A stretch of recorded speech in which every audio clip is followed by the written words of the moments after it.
Bonjour chers lecteurs, je suis trop heureuse de vous retrouver pour mon 4e article. Le vif du sujet, le bonheur 4.0, qu'est-ce que c'est? Après avoir défini le bonheur tout court, nous avons vu aussi qu'il était lié à une pratique de la sagesse au sens philosophique.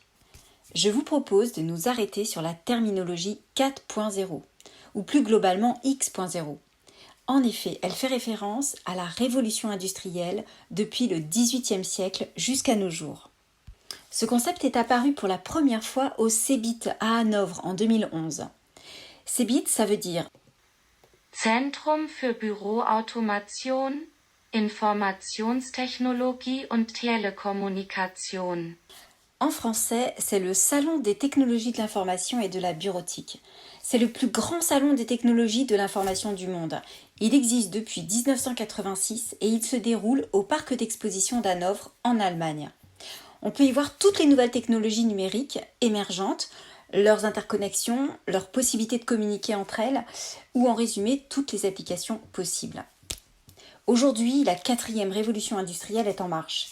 Elle est principalement marquée par la révolution numérique et par l'émergence de toutes les nouvelles technologies qui viennent bouleverser les industries dans le monde entier. On assiste à une transformation des systèmes de production, de gestion et de gouvernance. On se rend compte que l'automatisation et la numérisation ont un impact fondamental sur la place de l'humain au sein de l'industrie. L'objectif est de recentrer l'humain sur les tâches à forte valeur ajoutée qui nécessiteraient un savoir-faire et une prise de décision. Par ailleurs, nous sommes entrés dans l'ère de la personnalisation des produits. Le consommateur veut un produit complètement personnalisé, qui ne ressemble pas à celui de son voisin. En résumé, un produit unique. Cette révolution permet de répondre à cette exigence de produit unique et personnalisé tout en conservant des coûts équivalents. Et cela malgré les faibles volumes de production engendrés. C'est pourquoi l'un des défis de cette 4e révolution industrielle est de réussir à connecter le besoin du client à l'organe de production. Cette connexion ne peut se faire sans l'apport des nouvelles technologies qui devront être exploitées dans cette nouvelle usine entre guillemets, c'est comme ça qu'on l'appelle. L'usine elle-même devient en quelque sorte une entité intelligente et c'est grâce au réseau d'acteurs et d'équipements qui la composent. On parle même de Smart Factory. Le bonheur 4.0 au travers de l'évolution du web. Le 12 mars 1989, c'est le début de l'histoire du web.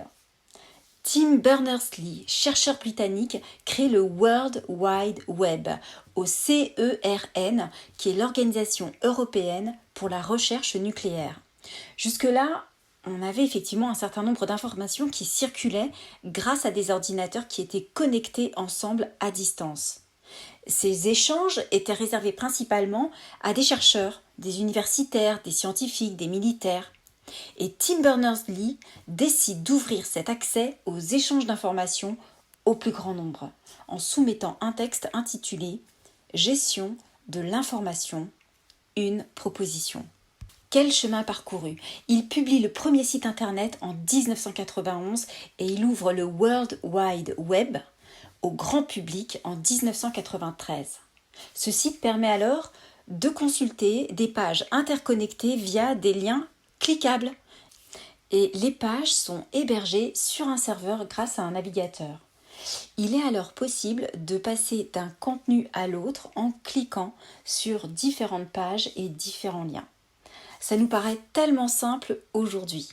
On assiste alors à la mise à disposition du savoir auprès du plus grand nombre. C'est une véritable révolution.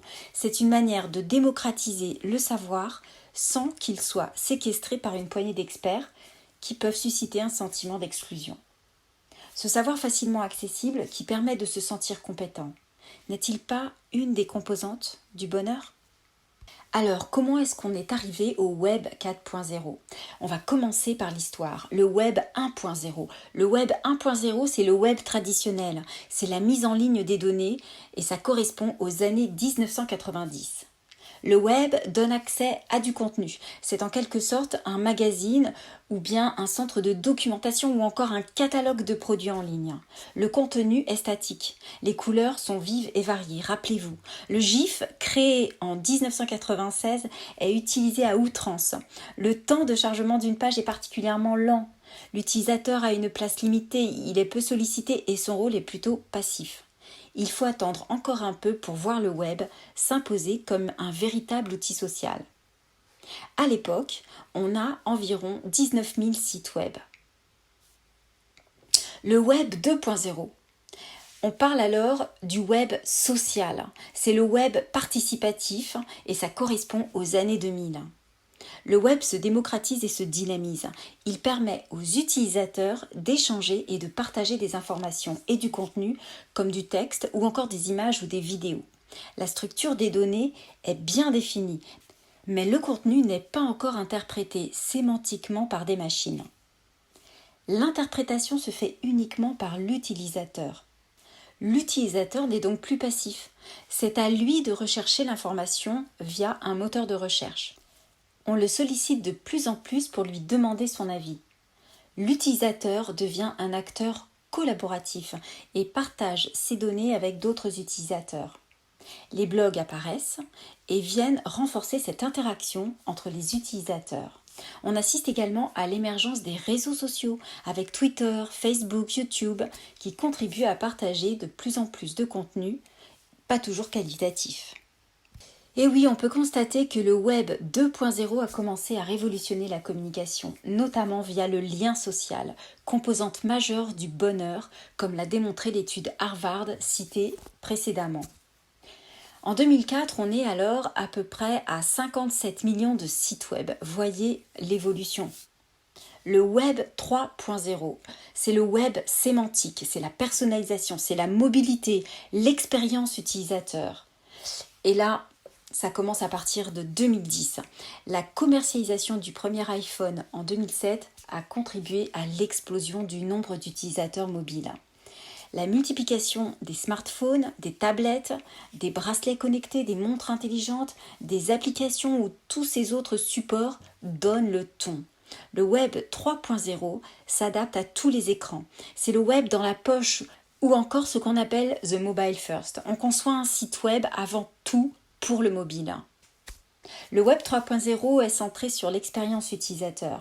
Il est plus intelligent et plus intuitif. Il devient mobile pour répondre aux besoins des utilisateurs de plus en plus connectés et mobiles. Le web structure alors les informations selon le contexte et les besoins de l'utilisateur.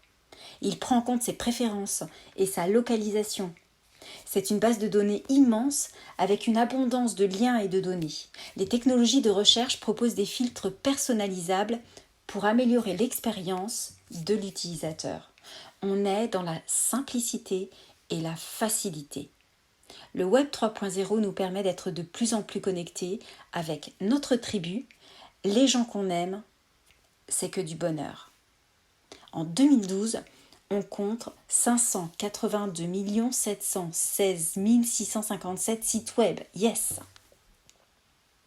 Le web 4.0, c'est le web intelligent, le web symbiotique, le web de l'IA, de l'intelligence artificielle, l'Internet des objets, c'est déjà aujourd'hui bien sûr.